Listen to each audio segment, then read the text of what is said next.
haram dari lafaz haram. Ahrama yuhrimu, ihram dari kata-kata haram. Apa maksud haram di sini? Sebagaimana seorang ihram untuk mengerjakan umrah atau haji, ketika dia mulai memakai pakaian ihram yang kita kenali, maka dia sudah mengharamkan bagi dirinya hal-hal tertentu yang sebelumnya dihalalkan ketika dalam kondisi selain ihram. Seperti memakai wewangian, nggak boleh kalau sudah pakaian ihram. Berhubungan suami istri, nggak boleh, sudah haram. Begitu juga memotong rambut, memotong kuku, dan mengelopek kulit. Ini juga sudah tidak boleh. Dan juga hal-hal yang dilarang, diharamkan ketika seorang sedang ihram. Ini makna ihram. Ketika digunakan pada takbiratul ihram, artinya dengan mengucapkan takbir ini, kita mengharamkan bagi kita hal-hal yang tidak dibolehkan di dalam salat. Seperti berbicara ketika salat selain dari lafaz-lafaz yang dibaca ketika salat.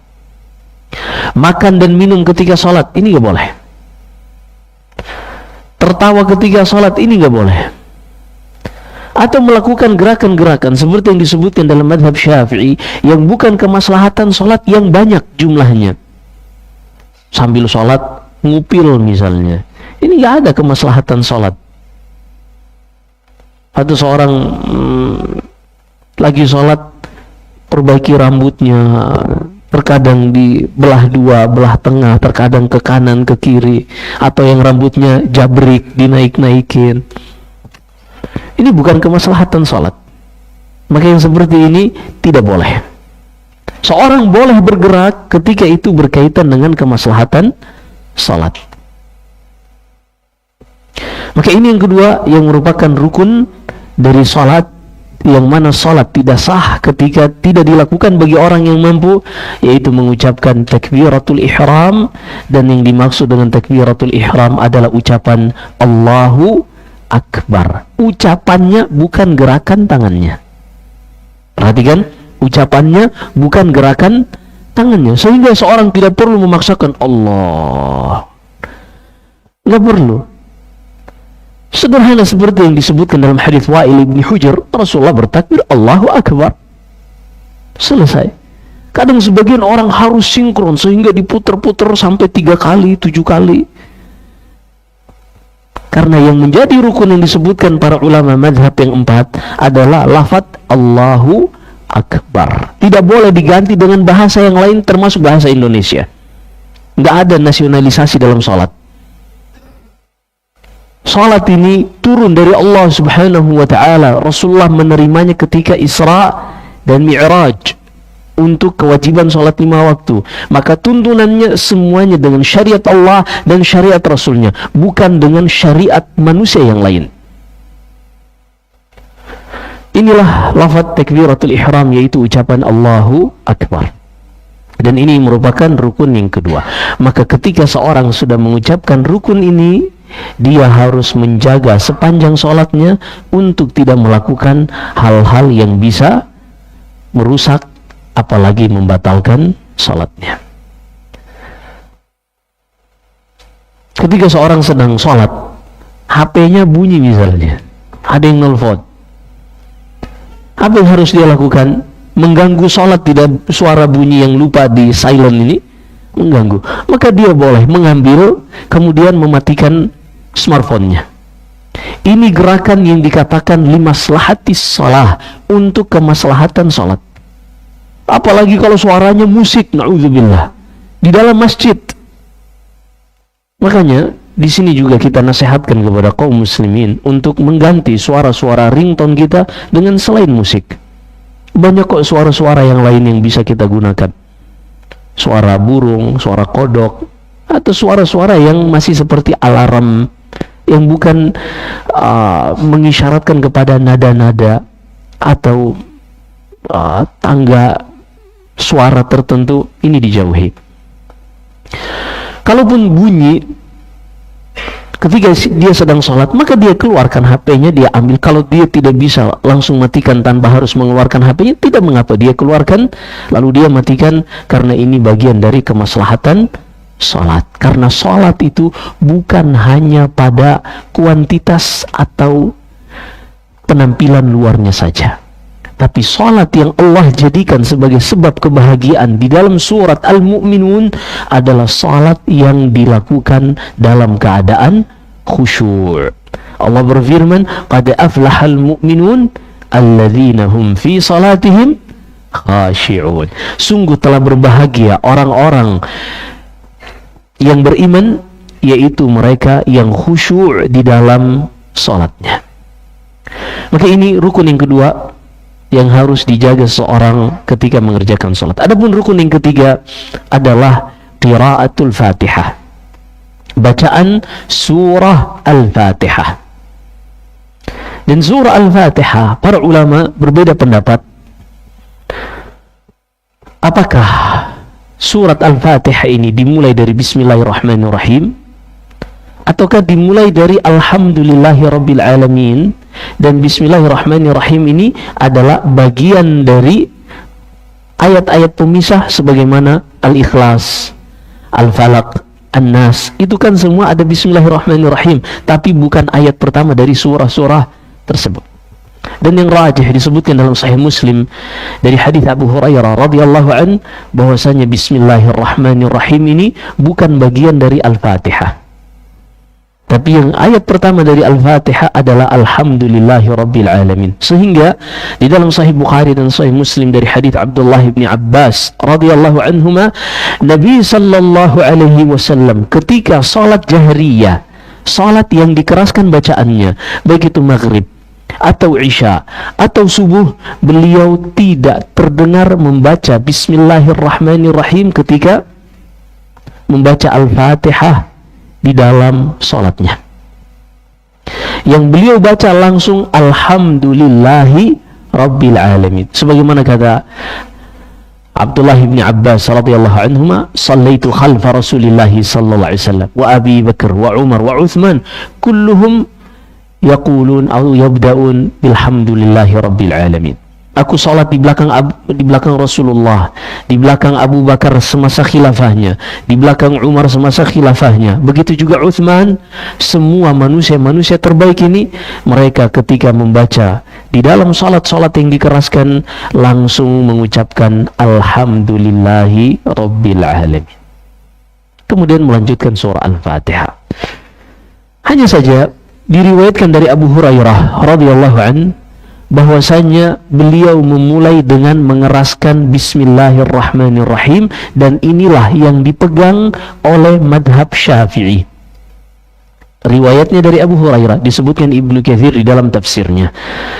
Maka berangkat dari ini, Al-Imam Syafi'i dan pengikut dalam madhabnya, mereka mengatakan disunnahkan untuk mengeraskan bacaan Bismillahirrahmanirrahim ketika seorang mengimami di salat-salat jahriyah. Dan di negeri kita ini, madhab yang dipegang secara nasional adalah madhab Syafi'i. Dan kita berusaha di dalam perkara-perkara yang ada khilaf dari kalangan sahabat yang masih bisa saling mentolerir, kita berusaha untuk tidak menyelisihi pendapat mayoritas di negeri ini selama tidak menjerumuskan kepada hal-hal yang bertentangan dengan syariat. Sebagaimana dikatakan oleh Sayyid Abdullah ibn Haji Ibrahim Asy-Shinqiti dalam kitabnya Maraqis Su'ud, dan beliau seorang ulama madhab Maliki, wa qaddim dha'ifa in jara amal bihi li ajli sababin qad ittasal. Jika Anda datang ke suatu tempat yang mereka berpegang dengan salah satu madhab ahli sunnah yang 4, dan mereka melakukan sesuatu yang menurutmu pendapatnya lemah, menurut kita pendapatnya lemah, misalnya seperti kita meyakini berdasarkan hadis Ibnu Abbas tadi bahwasanya membaca Bismillahirrahmanirrahim ketika salat maghrib tidak perlu dikeraskan bagi imam misalnya, tapi kita datang di sebuah daerah, di situ mereka berpegang dengan madhab Syafi'i yang mereka tahunya yang namanya imam harus mengeraskan bacaan Bismillahirrahmanirrahim. Maka kalau seorang yang meyakini madhab Hambali tadi mengimami di tempat madhab Syafi'i, maka hendaknya dia mengikuti pendapat jumhur di tempat itu, pendapat mayoritas, karena menggabungkan, menjaga persatuan dan kesatuan di tengah-tengah kaum muslimin, walaupun dengan mengamalkan pendapat yang lemah tapi ada salafnya, tapi menjaga persatuan lebih baik daripada kita memaksakan pendapat yang kuat menurut kita tapi memecah belah kaum muslimin. Inilah yang diamalkan Abdullah bin Mas'ud radhiyallahu ta'ala an ketika di musim haji di Mina. Utsman bin Affan, beliau salat di Mina dengan zuhur dan asar masing-masing salat 4 rakaat. Padahal sunnahnya adalah dengan diqasar 2 rakaat. Tapi Abdullah bin Mas'ud, ulama sahabat ini, beliau tetap mengikuti dan tidak menyelisihi Utsman bin Affan. Lalu kata beliau, al-khilafu syarr. Perpecahan itu jelek. Selama perkara-perkara yang masih bisa ditolerir, perbedaan pendapat di kalangan ahli sunnah sudah terjadi sejak zaman sahabat, maka sebisa mungkin kita tidak menyelisihi mayoritas di sebuah tempat, walaupun terkadang kita berpegang dengan pendapat yang kuat dan mereka berpegang dengan pendapat yang menurut kita lemah, tapi untuk menjaga persatuan dan kesatuan, maka tetaplah kita tidak menyelisihi mayoritas masyarakat. Nah, dan ini diantara akidah ahli sunnah wal jamaah yang dituliskan ulama-ulama dalam kitab akidah mereka, seperti disebutkan Imam Ahmad dalam Usulus Sunnah, Al-Barbahari, dan juga imam-imam ahli sunnah lainnya. Maka di antara atau rukun yang ketiga di dalam salat adalah membaca surat Al-Fatihah. Disebutkan dalam Sahih Bukhari dan Sahih Muslim dari hadis Ubadah bin As-Samit radhiyallahu ta'ala an, Nabi sallallahu alaihi wasallam bersabda, la salata liman lam yaqra bi Fatihatil kitab. Tidak sah salat orang yang tidak membaca Al-Fatihah. Tidak sah salat orang yang tidak membaca Al-Fatihah. Dan disebutkan di dalam mazhab Hambali, ini berlaku bagi imam, bagi makmum, dan bagi orang yang salat sendirian. Harus membaca Al-Fatihah dalam semua rakaat salatnya ketika berdiri. Walaupun ada khilaf di kalangan para ulama seperti Hanafiyah dan yang mengikutinya, mereka mengatakan dalam salat-salat jahriyah atau dalam mazhab Maliki, dalam salat-salat jahriyah ketika imam sudah membaca Al-Fatihah, maka qiraatul imam qiraatul ma'mum. Mereka berpegang dengan hadis bacaan imam telah mewakili bacaan makmum.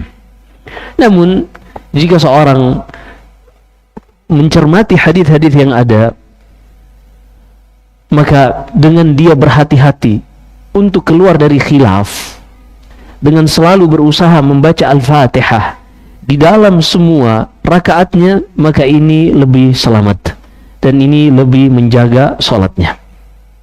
Karena hadis Ubadah bin As-Samit yang kita bacakan tadi, tidak sah salat orang yang tidak membaca Al-Fatihah, ini disebutkan dalam Sahih Muslim dengan sanad yang sangat kuat. Adapun hadis-hadis yang lain yang menyelisihinya, di dalamnya ada pembahasan pada sanadnya. Maka ini rukun yang ketiga, yaitu membaca Al-Fatihah. Dan bacaan Al-Fatihah ini dimulai tadi dari Bismillahirrahmanirrahim atau Alhamdulillahirabbil alamin, khilaf yang sudah kita sebutkan, dan ayat terakhirnya waladhdallin. Ayat terakhirnya waladhdallin. Adapun bacaan amin ini hukumnya sunnah. Di dalam Sahih Muslim Nabi sallallahu alaihi wasallam bersabda, "Idza ammana al-imam fa'amminuh." Kata Al-Imam Nawawi rahimahullah ketika mensyarah hadis ini, jika imam telah sampai pada saat akan mengucapkan amin, maka aminlah bersama imam. Fa innahu man wafaqa ta'minuhu ta'minal malaikah ghufira lahu ma taqaddama min dhanbihi. Karena siapa saja yang amin yang ia ucapkan berpapasan dengan aminnya malaikat, karena malaikat itu akan mengaminkan bacaan Al-Fatihah imam. Siapa saja yang bacaan aminnya berpapasan dengan bacaan amin malaikat, tidak mendahului imamnya dan tidak terlalu telat, tapi berpapasan dengan aminnya malaikat, maka akan diampuni dosa-dosanya yang telah berlalu. Ini bacaan Al-Fatihah. Sehingga kalau kita buru-buru, ada imamnya pembalap misalnya, biasanya kalau udah rakaat 3 dan 4 baru Allahu Akbar, wah imamnya ngebut, kita baru ghairil maghdubi alaihim, Allahu Akbar, dia udah ruku, maka kita cukup waladhdallin langsung ikut ruku. Kalau memang bacaan amin itu akan membuat kita lebih telat mengikuti gerakan imamnya yang sudah ruku. Nah, itu fungsinya kapan kita mengetahui ini wajib atau ini sunnah. Karena pada kondisi-kondisi tertentu kita tidak bisa melakukan semuanya, maka dengan mencukupkan pada perkara-perkara yang wajib, ini adalah fiqih, kedalaman pemahaman seseorang terhadap agama ini. Baik, rukun yang keempat. Rukun yang keempat adalah ruku'. Rukun yang keempat adalah ruku'. Sehingga tidak sah salat seorang yang tidak melakukan ruku'. Dan kondisi ruku' yang paling minimal adalah seorang dengan memiringkan tubuhnya hingga kedua tangannya bisa menggenggam lututnya. Dan kondisi ruku' yang paling sempurna yang diceritakan oleh para sahabat dari ruku' Nabi sallallahu alaihi wasallam mustawiyah, antara belakang kepala Rasulullah, punggung dan bokongnya itu sejajar. Ini bentuk ruku' yang paling ideal. Tapi kalau seorang misalnya mengalami kondisi-kondisi medis yang tidak biasa, skoliosis misalnya, dia terpaksa harus memaksakan diri, maka tidak perlu memaksakan diri, sebisa mungkin dia berusaha ruku' yang nyaman, karena Allah Subhanahu wa ta'ala berfirman, la yukallifullahu nafsan illa wus'aha. Allah tidak akan menguji seorang di luar kemampuannya. Ini ruku'. Dan ruku' ini adalah bentuk ibadah, baik di dalam salat atau di luar salat. Sehingga seorang tidak boleh ruku' kepada selain Allah Subhanahu wa ta'ala. Sebagaimana halnya sujud, ibadah di dalam salat atau di luar salat. Sehingga seorang tidak boleh sujud kepada selain Allah Subhanahu wa ta'ala. Maka hati-hati orang-orang yang mengikuti kegiatan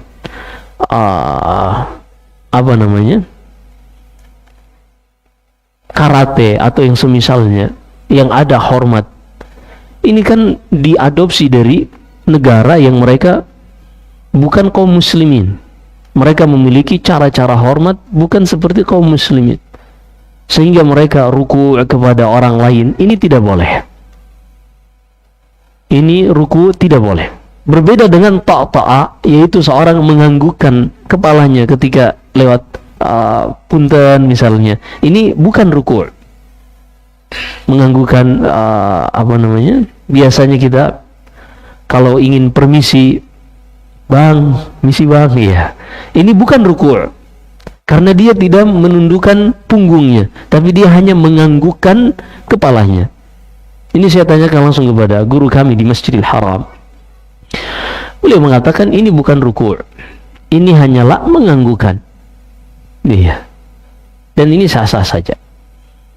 Adapun seorang sampai ketika ingin, biasanya kita permisi lewat dengan menundukkan tangan dan sampai bungkuk, ini tidak layak seperti ini. Kita tidak boleh ruku' menghinakan diri kepada selain Allah Subhanahu wa ta'ala. Kita hanya boleh menghinakan diri kepada yang menciptakan kita.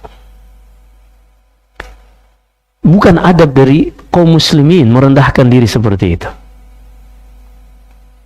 Adapun hanya menjulurkan tangan sebagai isyarat untuk lewat, sah-sah saja. Tapi yang disoroti adalah membungkukkan badan yang bentuknya adalah ruku' kepada selain Allah. Ini haram, karena ruku' itu ibadah di dalam salat atau di luar salat. Sebagaimana halnya sujud, ibadah di dalam salat dan di luar salat. Maka seorang tidak boleh bersujud kepada Allah Subhanahu wa ta'ala. Ketika kita melarang sebagian orang sujud kepada selain Allah, kenapa kita tidak larang orang lain untuk ruku' kepada selain Allah Subhanahu wa ta'ala, sementara kedua-duanya adalah ibadah yang Allah perintahkan.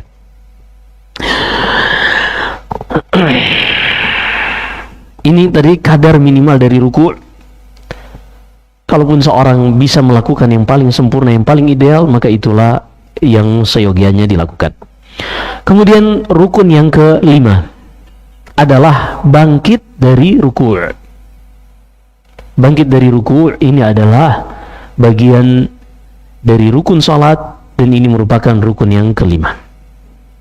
Adapun bacaan takbir intiqal dari berdiri kemudian ruku, atau misalnya surah setelah Al-Fatihah yang dibaca ketika berdiri, ini nanti kita akan bahas pada sunnah-sunnah salat.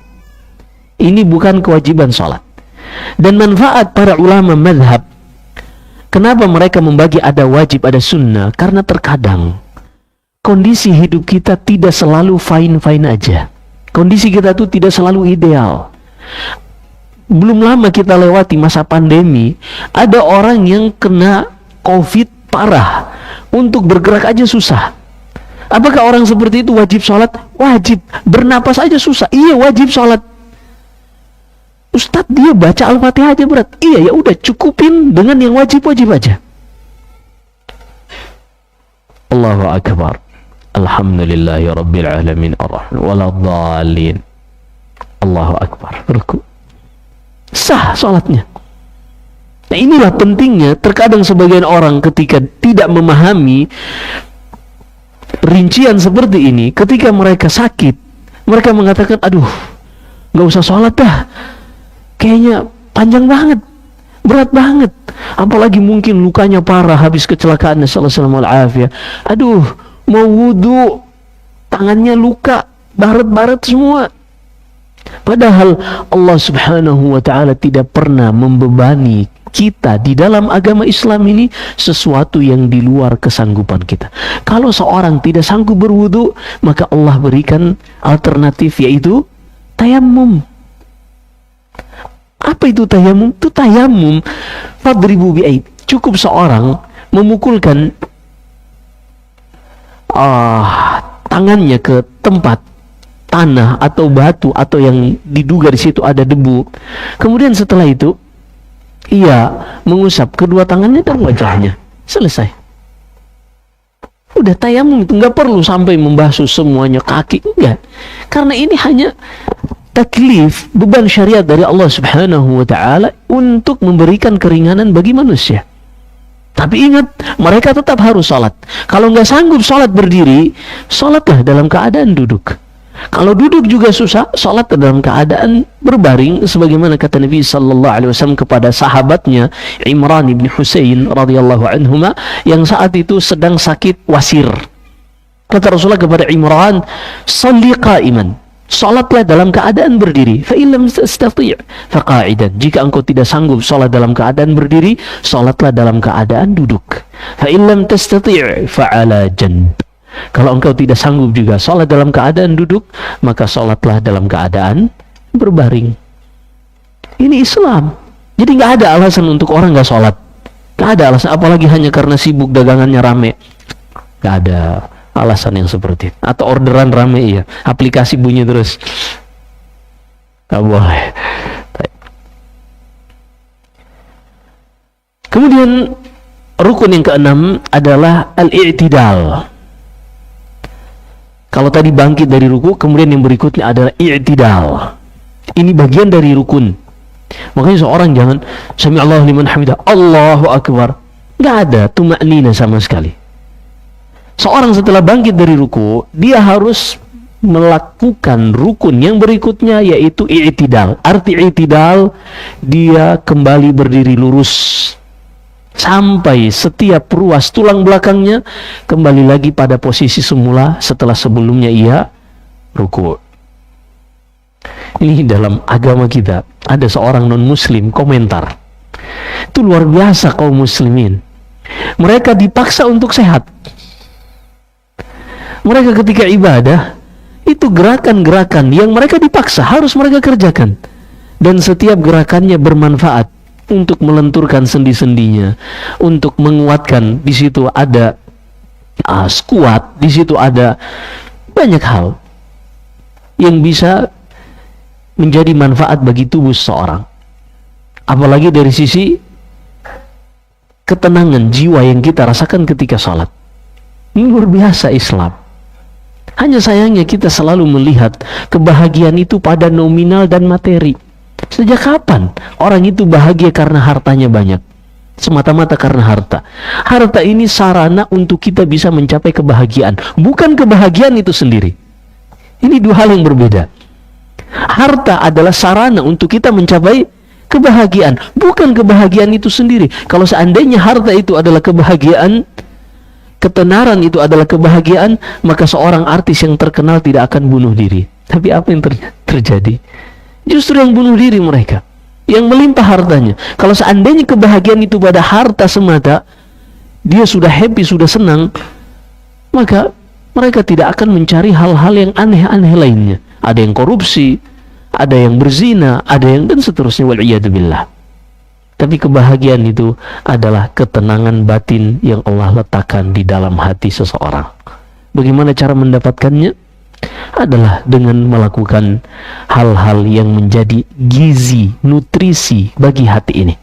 Di antaranya adalah menundukkan anggota tubuh yang paling mulia yang ada pada manusia, rendah di hadapan yang menciptakannya, bersujud kepada Allah Subhanahu wa ta'ala. Inilah kondisi seorang itu paling merasakan ketenangan. Makanya ketika sujud jangan buru-buru. Ketika sujud, luapkan semua yang ada di dalam hati kita berupa keinginan kepada Allah. Kita berada pada kondisi paling dekat dengan yang menciptakan kita, yang memiliki alam semesta ini. Kata Nabi sallallahu alaihi wasallam, aqrabu ma yakunu bainal 'abdi wa rabbih wa huwa sajid.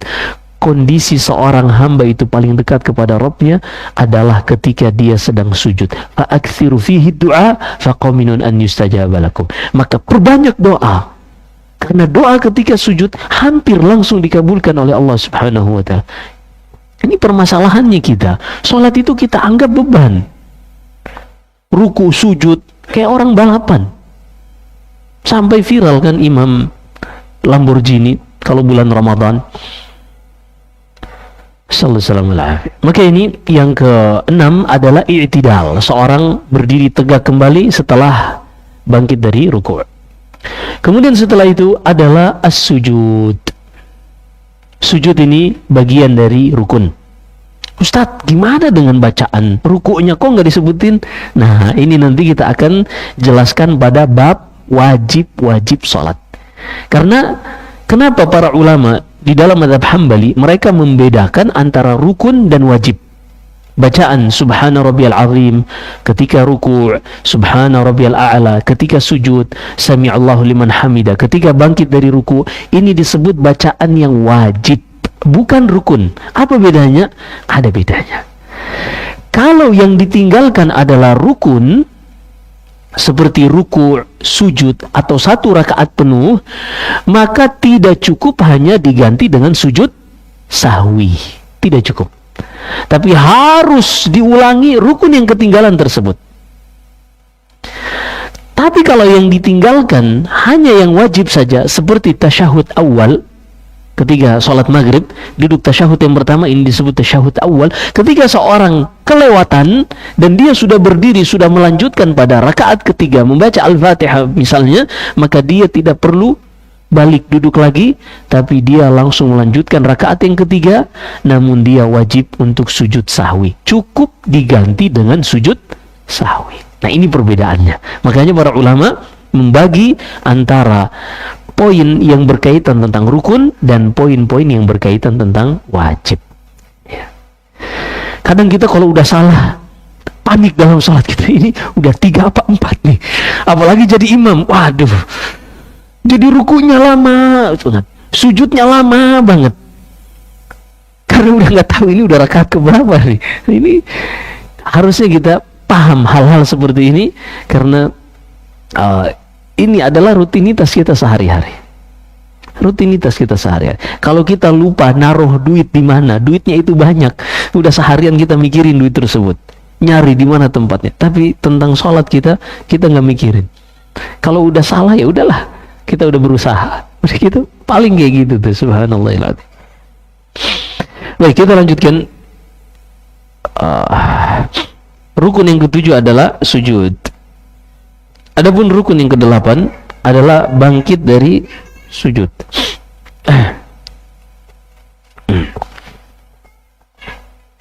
Rukun yang kedelapan adalah bangkit dari sujud.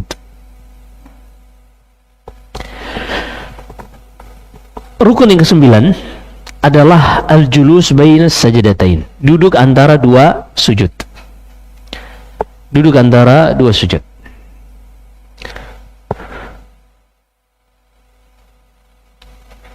Oh, 5 menit ya. Kita selesai insyaallah sampai 14. Nanti setelah sholat, kalau mau tanya jawab silakan, atau kita lanjut wajib-wajib sholat, tapi lumayan panjang, kayaknya keputus. Kita lihat nanti insyaallah.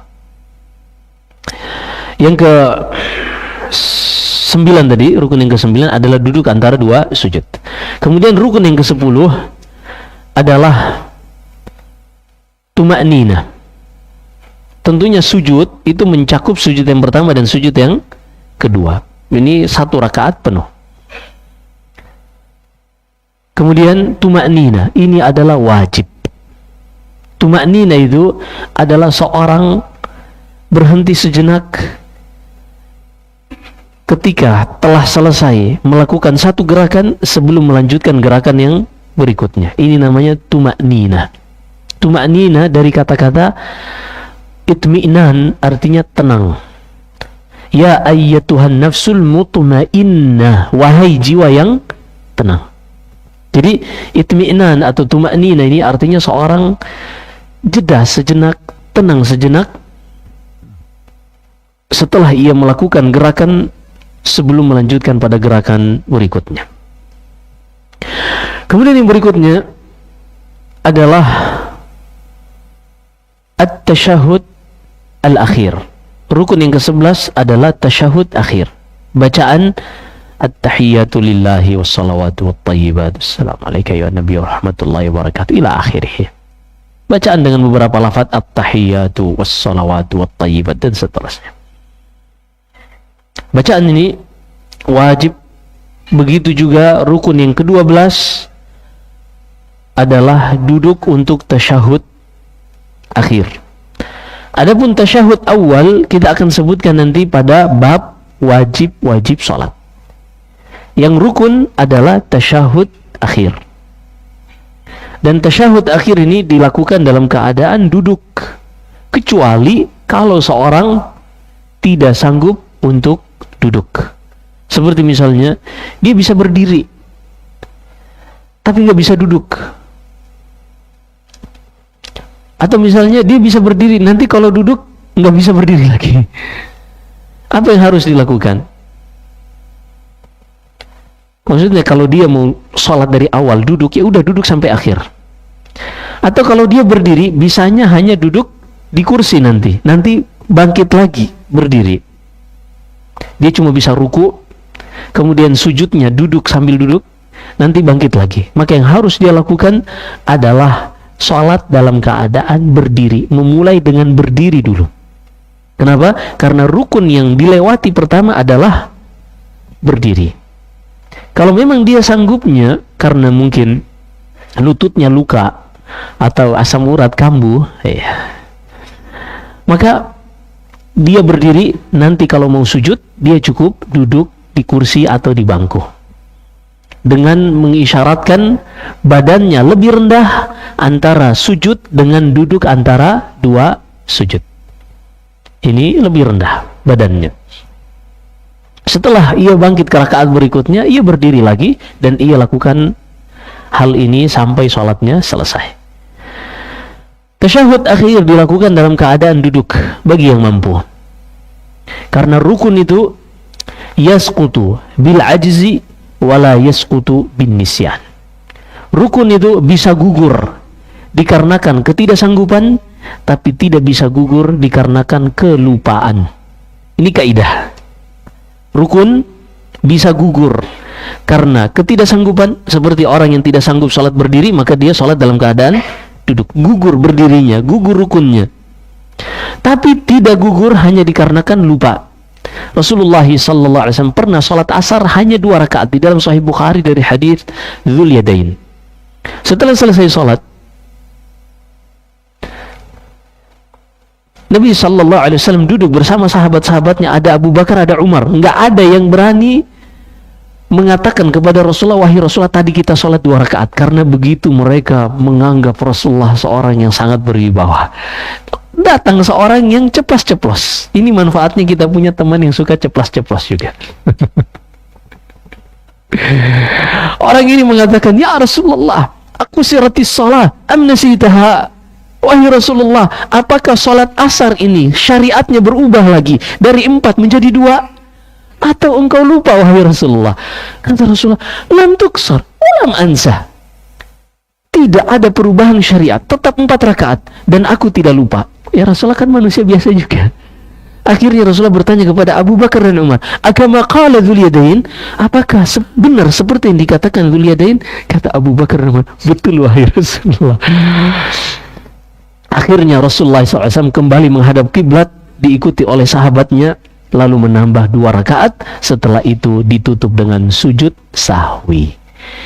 Ketinggalan rukun atau kelupaan rukun tidak menggugurkan rukun itu, maka harus diulangi dan ditutup dengan sujud sahwi. Berbeda kalau seandainya ketinggalan yang wajib seperti yang kita sebutkan tadi, atau kalau rukun ini tidak disanggupi maka gugur. Kalau rukun tidak disanggupi maka gugur, tapi kan ada penggantinya. Misalnya tadi berdiri tidak sanggup, maka diganti dengan duduk. Seperti itu. Kita lanjutkan sisa dari rukun kita setelah adzan apa sholat isya. Iya, setelah sholat isya insyaallah kita adzan dulu. Nah, wallahu a'lam. Sallallahu alaihi wa sallam Muhammad walhamdulillahirabbil alamin.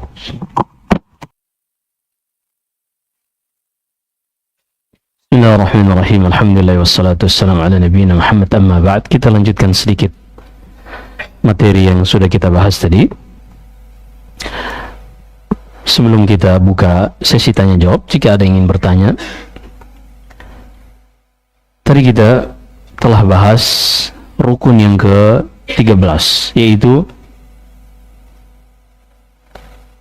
duduk untuk melakukan tasyahud akhir.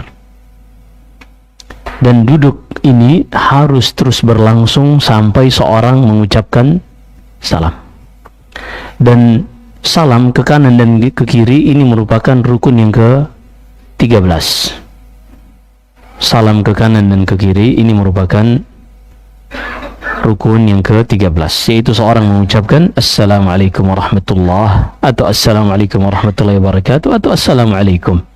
Ini semua salam yang ketika seorang ucapkan, maka dia telah melaksanakan rukun yang ke-13 ini. Adapun yang terakhir yang disebutkan para ulama madhab adalah tertib.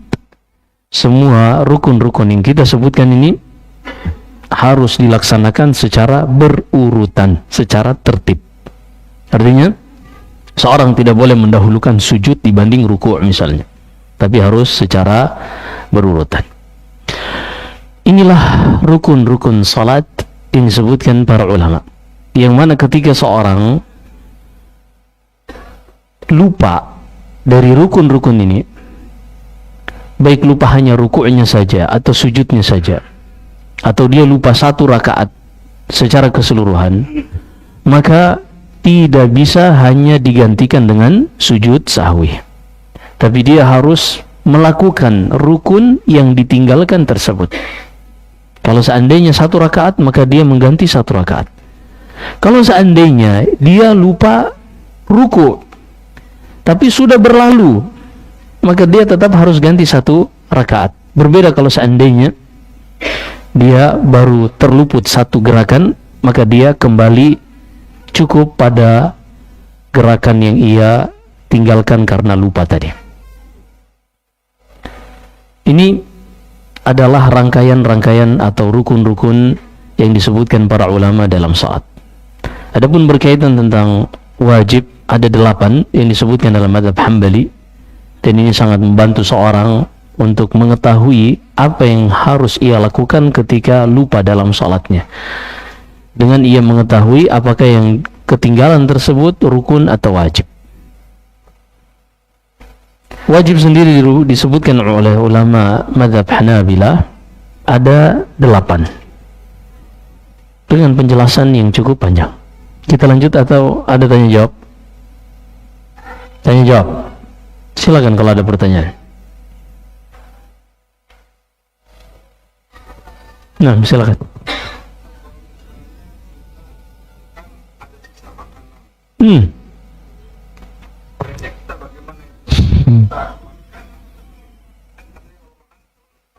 Iya.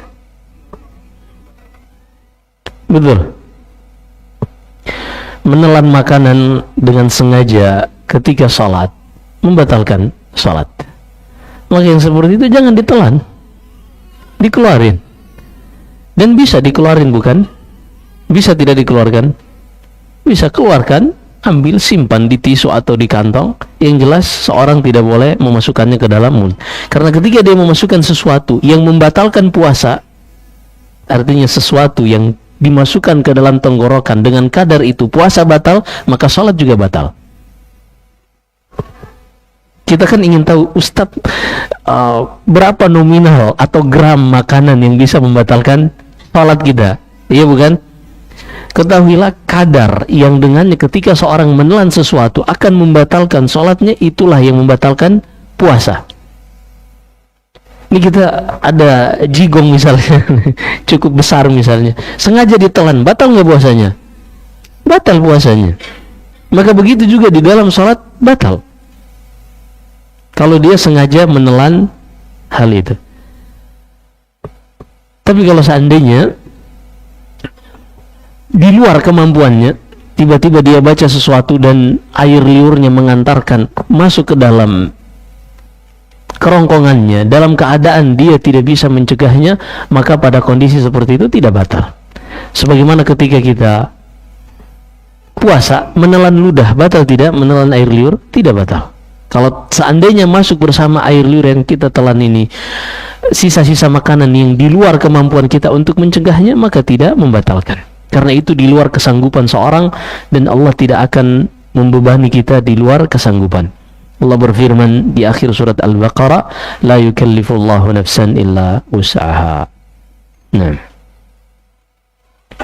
makanya di antara yang disunnahkan oleh Nabi SAW disebutkan dalam Sahih Bukhari, Sahih Muslim dan selainnya, laula an asyqa ala ummati la amartuhum bis-siwaki 'inda kulli shalah. Kalau bukan karena membebani umatku, sebenarnya aku ingin wajibkan mereka, kata Rasulullah, untuk bersiwak setiap kali mau salat.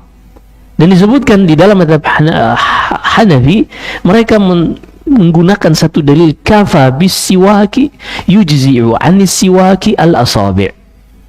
Siwak itu tidak harus menggunakan batang kayu dari pohon arak yang biasa dijual siwak, tapi cukup dengan jari-jari seorang menyelah-nyelah giginya atau menggunakan kain atau sikat gigi atau yang semisalnya yang merupakan alat dengannya ia bisa membersihkan giginya, maka sudah dikatakan dia bersiwak. Makanya kalau lagi mau sholat, makan misalnya, apalagi seorang habis puasa mau sholat maghrib, dia biasakan baik itu berkumur, kemudian dia menyelah-nyelah giginya. Ini sesuatu yang baik, agar ketika sholat rasa-rasa dari makanan yang habis berbuka tadi tidak kebawa pikirannya. Nah, wallahu a'lam. Silakan kalau ada pertanyaan lain. Siap.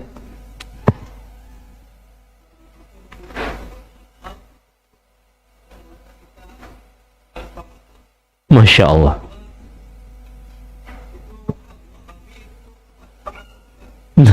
Masya Allah.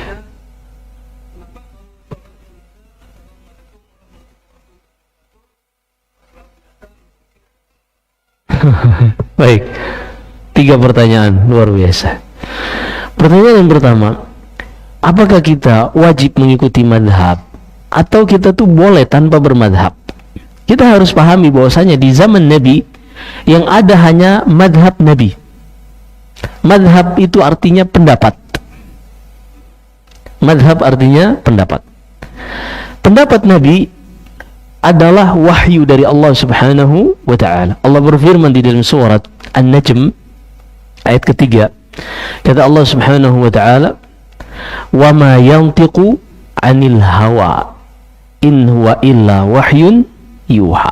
Muhammad itu tidaklah berbicara berasal dari hawa nafsunya, apa yang ia sampaikan adalah berdasarkan wahyu yang diwahyukan kepadanya.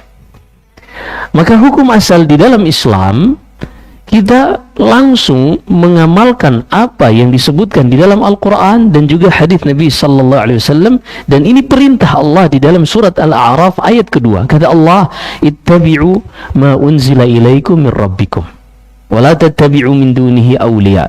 Ikutilah apa yang diturunkan kepada kalian dari Rabb kalian. Apa yang Allah turunkan ada dua, Al-Quran dan hadis yang sudah kita sebutkan tadi, dan jangan mengikuti selainnya. Itu perintah Allah di dalam surat Al-A'raf ayat kedua paling atas sebelah kiri. Pertanyaannya sekarang, lalu bagaimana kalau seorang mengikuti madhab? Boleh atau tidak? Kita harus lihat pada substansi bermadhab. Apa sih hakikat atau substansi dari bermadhab? Apakah dengan bermadhab ini seorang keluar dari mengikuti Al-Quran dan hadis dan hanya mengikuti pendapat pribadi seorang imam madhab? Siapa saja yang paham tentang madhab dan mengetahui perjalanan imam madhab, dia akan paham bahwasanya hakikat mengikuti madhab adalah mengikuti Al-Quran dan Sunnah dengan penjelasan, pendetailan dari imam-imam yang ilmunya sudah diakui oleh kaum muslimin. Jadi hakikatnya kita mengikuti Imam Syafi'i, kita tidak mengikuti pendapat pribadi Syafi'i, tapi bagaimana Imam Syafi'i dengan ilmu dan kapasitas yang beliau miliki di dalam memahami ayat Al-Quran. Contohnya misalnya, Al-Imam Syafi'i di antara madhabnya, beliau mengatakan bahwasanya mengirimkan pahala bacaan Al-Fatihah untuk orang yang sudah meninggal tidak sampai.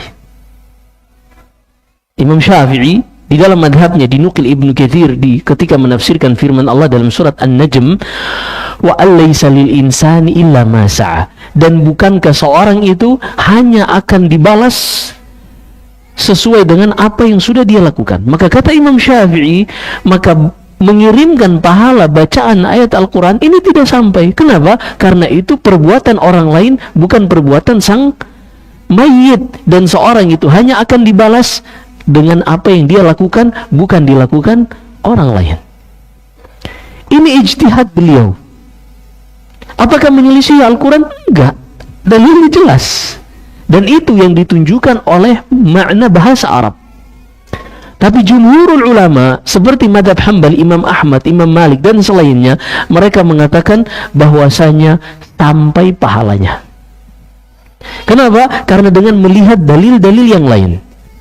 Dalil yang tadi adalah umum, tapi dalil-dalil yang lain di dalam Sahih Bukhari, datang seorang laki-laki kepada Nabi sallallahu alaihi wasallam lalu mengatakan, "Ya Rasulullah, inna ummi matat wa lam tusi, afa atasaddaqu anha?" Wahai Rasulullah, ibuku wafat dan ia tidak pernah berwasiat agar aku menyedekahkan atas namanya.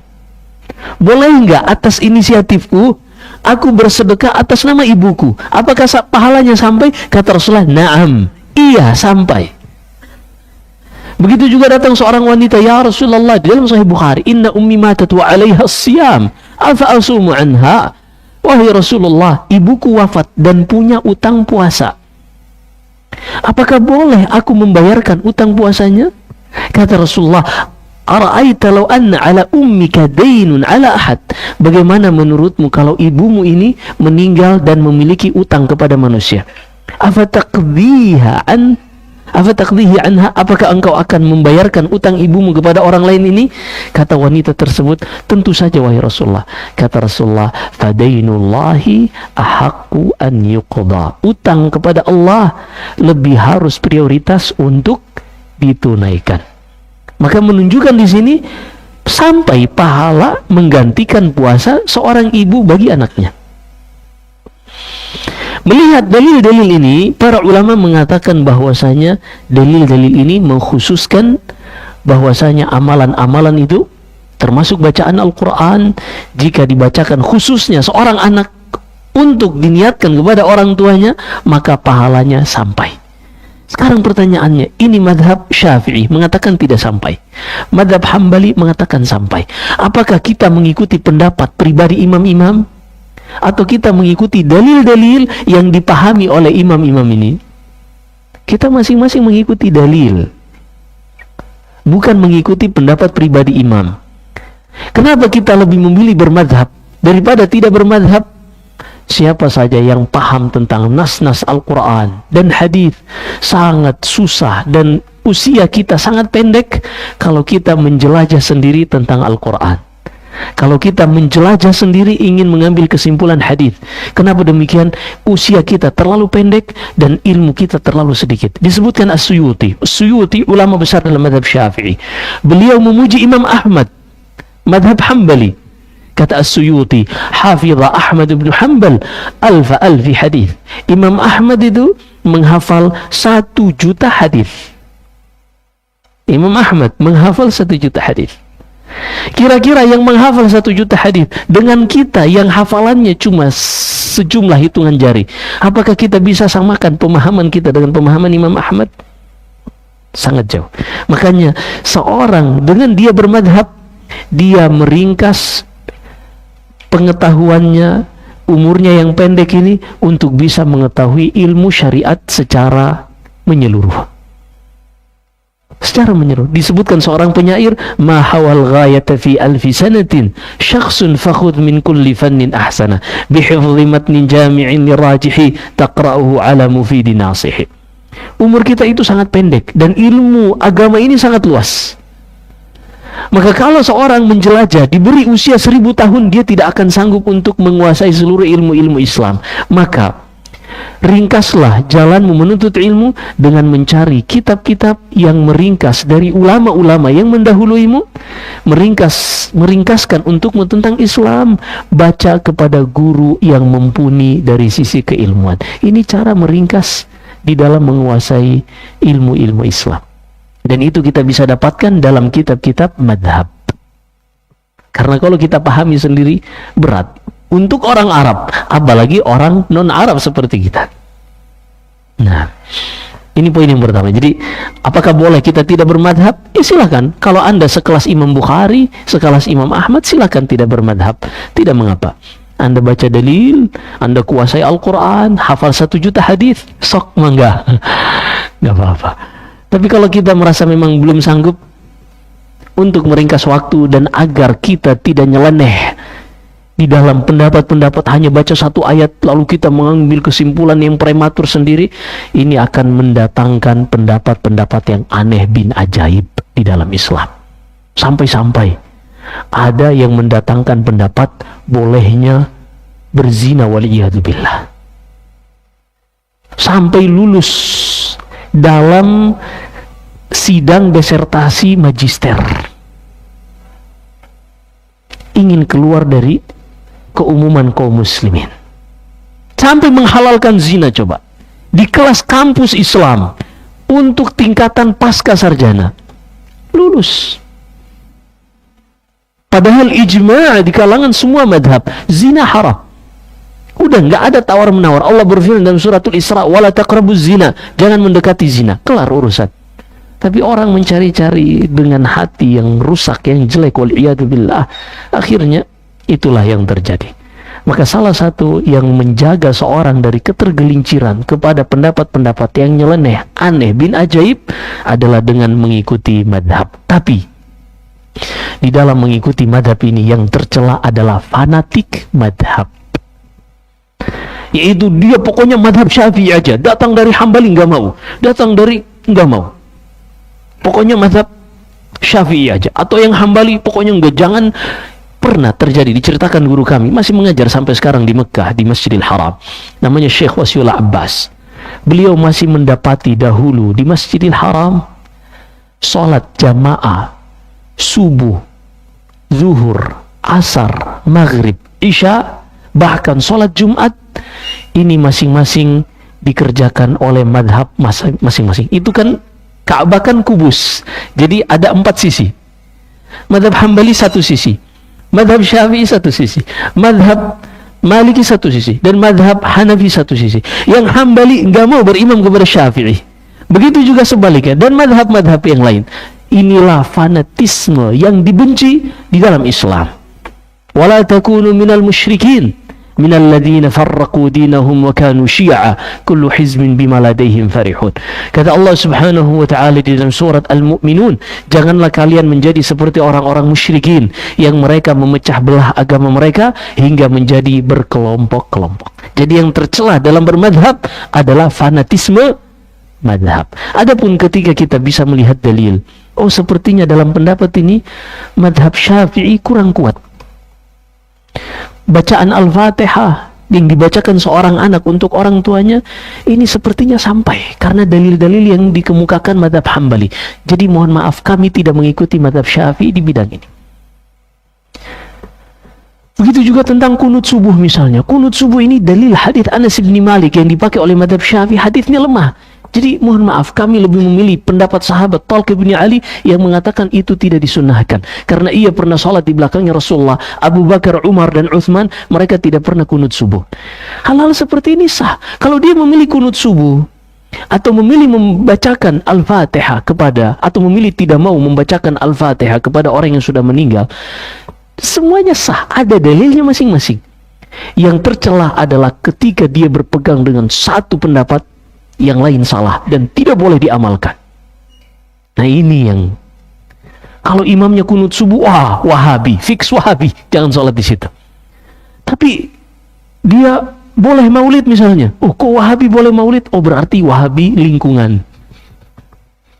Nanti muncul lagi Wahabi digital, iya, ada-ada aja ya. Fasyahid itu tadi yang tercela dari bermadhab itu adalah fanatisme. Sehingga kalau dikatakan tanpa bermadhab, artinya dia mengambil mana yang lebih dekat kepada kebenaran menurut dia dari pendapat madhab-madhab ini, maka itulah yang terbaik.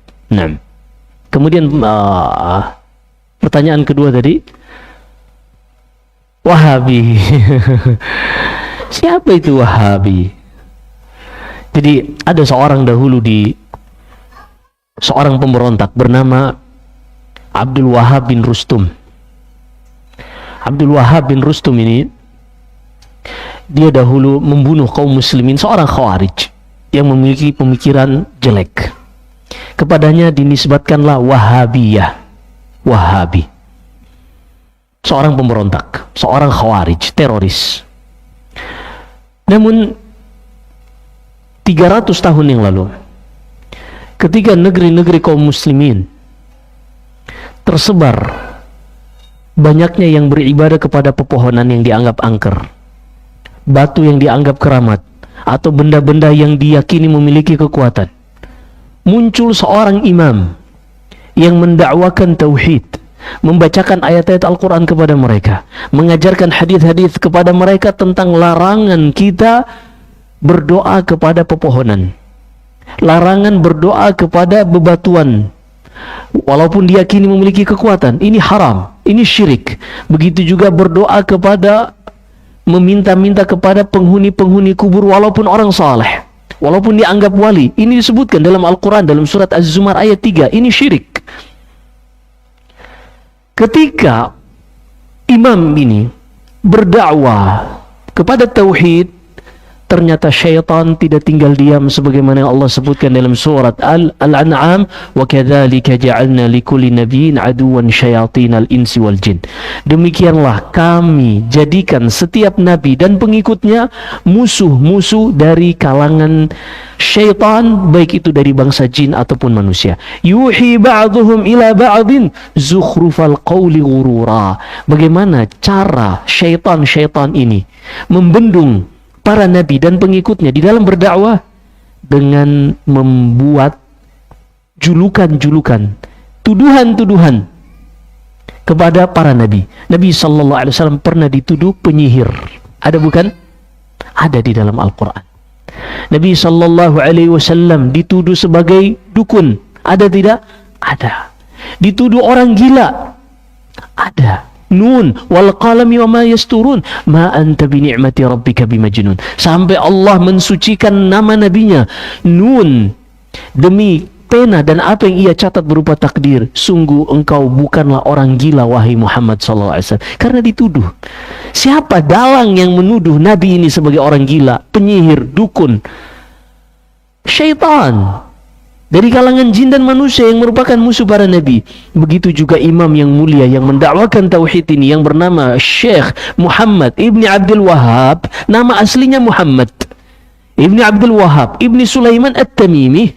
Beliau mendakwakan tauhid, lalu muncullah musuh-musuh para nabi dan pengikutnya dari kalangan jin dan manusia. Para syaitan ini, beliau pun disematkan padanya tuduhan untuk orang yang sebelumnya. Apa itu? Wahabi. Padahal seharusnya untuk Abdul Wahhab bin Rustum, bukan Muhammad bin Abdul Wahhab. Tapi karena Abdul Wahhab bin Rustum ini sudah terpatri di kepala seorang yang jelek, artinya menjadi brand kejelekan, maka disematkan kepada imam yang mendakwakan dakwahnya Nabi sallallahu alaihi wasallam. Dituduhlah Wahabi. Dan ini juga dahulu tentara-tentara Inggris yang masuk ke Arab Saudi, ini yang diantara yang menyebarkan isu-isu seperti ini. Dan kita tahu di negeri kita juga isu-isu seperti ini yang menjadi perpecahan. Yang menjadi perpecahan. Fasyahid itu tadi Wahabi. Adapun kalau seandainya yang dikatakan, yang dinisbatkan kepada Abdul Wahhab bin Rustum, iya dia seorang khawarij. Tapi kalau seandainya Wahabi ini dituduhkan kepada dakwah yang bertujuan untuk memurnikan Islam, mengajak kembali kepada tauhid, maka ketahuilah ini adalah tuduhan dari musuh-musuh para nabi dan pengikutnya dari kalangan syaitan, dan ini Allah sudah sebutkan di dalam Al-Quran. Apa sih dakwah Wahabi itu yang dituduhkan Wahabi? Ternyata setelah kita baca Muhammad ibn Abdul Wahhab, ini saya berbicara di sini, saya belajar 2 semester tentang Muhammad ibn Abdul Wahhab. Sebagaimana kalau Anda ingin bertanya tentang Ahmad Dahlan, saya jelaskan, saya pernah belajar 1 semester tentang kemuhammadiyaan. Artinya kita berbicara berdasarkan data dan fakta. Kita bukan hanya berbicara dari satu artikel, kemudian kita mengambil kesimpulan yang prematur, bukan. Saya belajar dakwah islahiyah 2 semester, di semester 7 dan 8. Di akhir kuliah kami.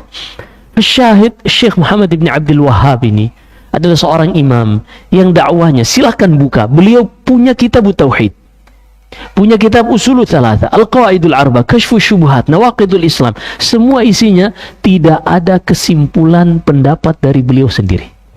Yang ada hanyalah ayat Al-Quran, hadis, atau penukilan dari para sahabat dan juga para salaf.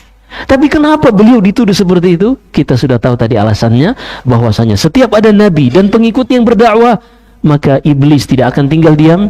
Dia juga akan menyiapkan bala tentaranya dari kalangan syaitan, baik itu dari manusia maupun jin. Itu sekilas, karena 2 semester tidak mungkin kita ringkas hanya dalam beberapa menit. Yang ketiga tadi,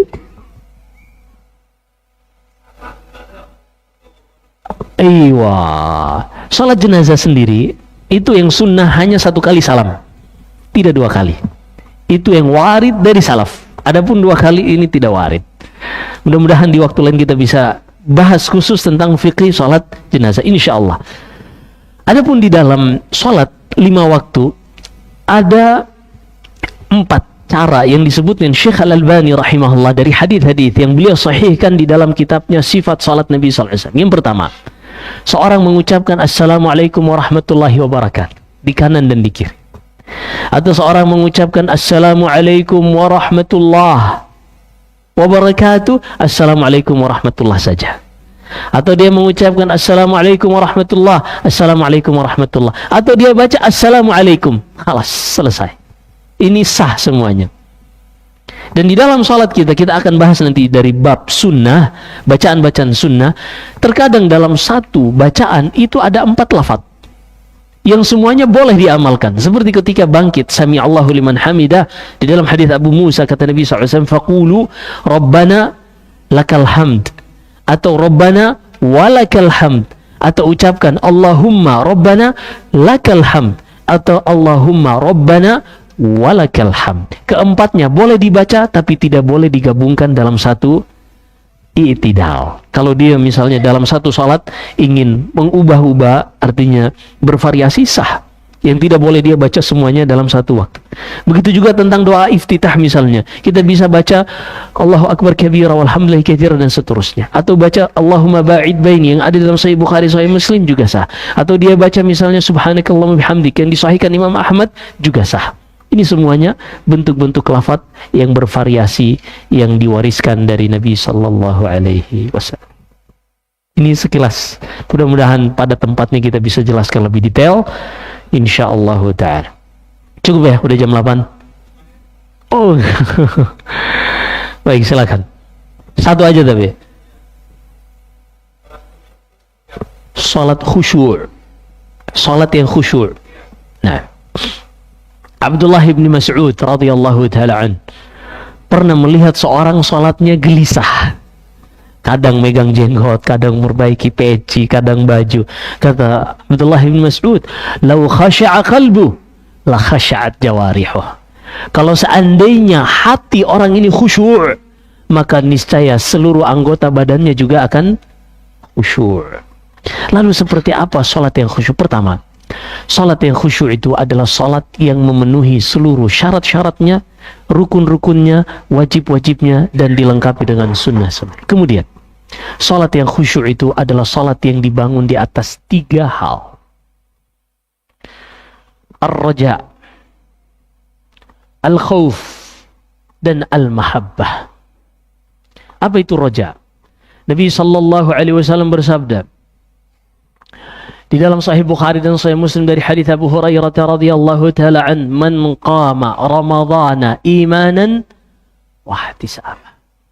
Siapa saja yang ketika melakukan salat di bulan Ramadan dikarenakan motivasi keimanan kepada Allah dan mengharapkan pahala. Inilah arti dari roja. Ketika dia salat bukan hanya sekadar rutinitas melakukan gerakan atau mengucapkan sesuatu, bukan. Tapi dia mengharapkan pahala dari Allah subhanahu wa ta'ala. Maka seorang ketika dia ingin khusyuk, maka dia harus memiliki ketergantungan kepada Allah, bahwasanya sholat ini adalah sholat yang layak untuk mendapatkan pahala dari Allah. Maka dia akan memperbaiki, baik itu ucapannya, gerakannya, dia akan perbaiki. Kenapa? Karena dia harap sholat ini mendapatkan balasan dari Allah. Seperti misalnya, ada seorang karyawan diminta oleh bosnya buat proposal atau buat suatu objek untuk kita jadikan sebagai sampel misalnya.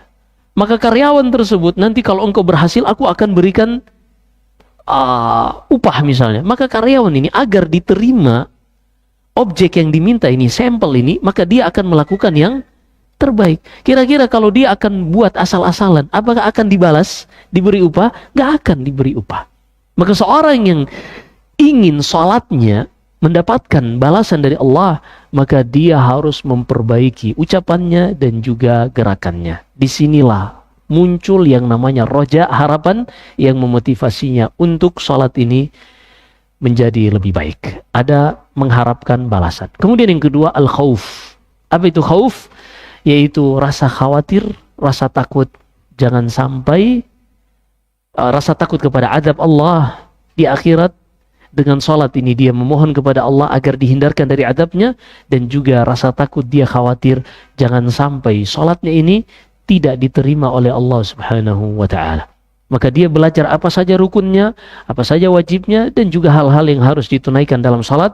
Karena ternyata ada orang yang salat tapi salatnya tidak diterima, sebagaimana dalam hadis yang sudah kita sebutkan dari Abu Hurairah radhiyallahu anhu. Kemudian yang ketiga adalah al-mahabbah. Seorang beribadah kepada Allah karena kecintaannya kepada Allah subhanahu wa ta'ala. Kenapa kita bisa cinta kepada Allah?